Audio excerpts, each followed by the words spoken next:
युवा जागरण शिविर जो अद्वैत यूथ क्लब एवं सप्तमातृका नारमदी वेद सेवा मठ के तत्वाधान में प्रारंभ हुआ, त्रिदिवसीय यह शिविर रहा और उसमें पूरे मध्य प्रदेश से युवा लोगों ने आकर भाग लिया। यदि किसी संस्कृति को आगे बढ़ाना हो तो उसके युवाओं के ऊपर सबसे पहले फोकस करना चाहिए, क्योंकि वह युवा ही के अंदर वो शक्ति होती है जो संस्कृति को एक दिशा दे सके। कि आज के युग में जो युवा पीढ़ी है उसके सामने बड़ा संकट है, जो माहौल है बड़ा ही बन गया है नास्तिकता का, तो युवाओं को ठीक एक गाइडेंस नहीं मिल रहा है धर्म के बारे में, अध्यात्म के विषय में। तो कुछ ऐसा किया जाए अपने आश्रम में जिससे कुछ युवाओं को लाभ हो, अध्यात्म क्या है उन्हें ज्ञात हो और वो कुछ अपने जीवन में व्यवहार करते हुए अपने उनका कैरियर को बनाते हुए साथ में कुछ धर्म के विषय में जान पाएँ, अध्यात्म को जान पाएँ और जान के कुछ साधना साथ में कर पाएँ और अपने जीवन को दिव्य बना पाएँ। इन शिविरों के दौरान सारे शिविरार्थियों की एक दिनचर्या होती है। दिनचर्या उनकी प्रातः काल से प्रारंभ होती है, 4:30 बजे जागरण होता है, 5:15 बजे से उनका योगाभ्यास होता है।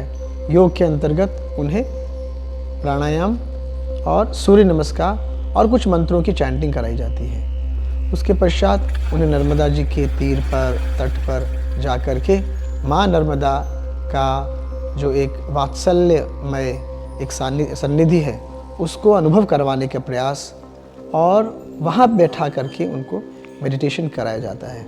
और मेडिटेशन भी हम लोग जो एक ट्रेडिशनल पद्धति है, जो एक पारंपरिक पद्धति है, जो देवी गीता के अंदर अवयव ध्यान आता है, उसके आधार पर हम उन्हें इष्ट देवता ध्यान के बारे में उन्हें अधिक से अधिक बताने का प्रयास करते हैं।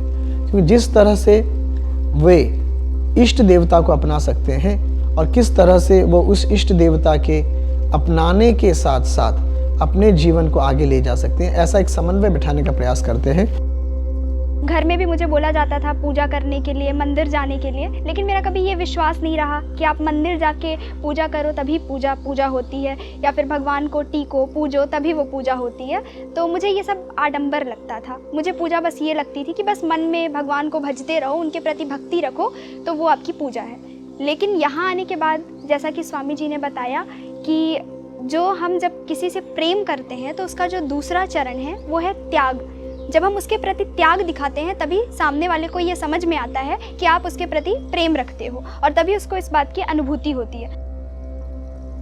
जो अपना वैदिक धर्म है सनातन, इसका स्वरूप क्या है, इसके मूल ग्रंथ क्या हैं, इसकी विचारधारा क्या है और कैसे इस धर्म को अपने जीवन में हम जी सकते हैं, अध्यात्म क्या है, उसकी साधना क्या है, अध्यात्म का अंतिम लक्ष्य मोक्ष है कि प्राप्ति का उपाय क्या है और कैसा हम जीवन जिएं घर में रहते हुए, गृहस्थ में रहते हुए, जिससे हम जो हमारा लक्ष्य जीवन का मोक्ष वहाँ तक पहुँच पाएँ इस जीवन में। फिजिक्स, केमिस्ट्री, ये सारे विषयों को तो हम पढ़ते ही है, परंतु जो मूल है, इस जगत का मूल है, जगत की उत्पत्ति क्या है और जीवन का उद्देश्य क्या होना चाहिए, ये हमने यहाँ आके सीखा। स्वामी जी ने हमें यहाँ पे पुरुषार्थ और प्रारब्ध के बारे में बताया। हम लोग आज के ज़माने में इन्हीं चीज़ों में उलझे हुए हैं कि यदि मैंने किसी काम में एफर्ट डाले तो उसका रिज़ल्ट मेरे अकॉर्डिंग ही आना चाहिए और नहीं आया तो मैं या तो किसी को ब्लेम करूँगा या उन सब चीज़ों को लेकर परेशान होता रहूँगा। तो गीता में निष्काम कर्म किस प्रकार मोक्ष का साधन है बताया भगवान ने। तो उस गीता के अनुसार व्यक्ति कर्म कैसे करे, इसको उन्हें बताने का हमने प्रयास किया। धर्म को जीवन में उतारने के पश्चात जो एक वातावरण, एक स्वयं की मानसिकता और किस प्रकार से हम अपने आप के भीतर परिवर्तन देखते हैं, इसको 3 दिनों की एक दिनचर्या के माध्यम से मैंने समझा और काफ़ी अच्छी एक अनुभूति मुझे इस शिविर के माध्यम से रही।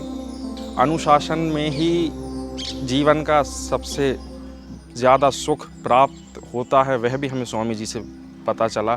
इससे पहले हमारे मन में यह जिज्ञासा था कि अनुशासन एक बंधन है जो हमें बांध के रखता है, परंतु स्वामी जी ने जिस प्रकार से उसे हमें समझाया, बताया क्या गलत है क्या सही है, वह भी स्वामी जी ने हमें उसका अज्ञान का पर्दा हटाया और कर्म के बारे में भी हमें बहुत कुछ जानने को यहाँ पे मिला।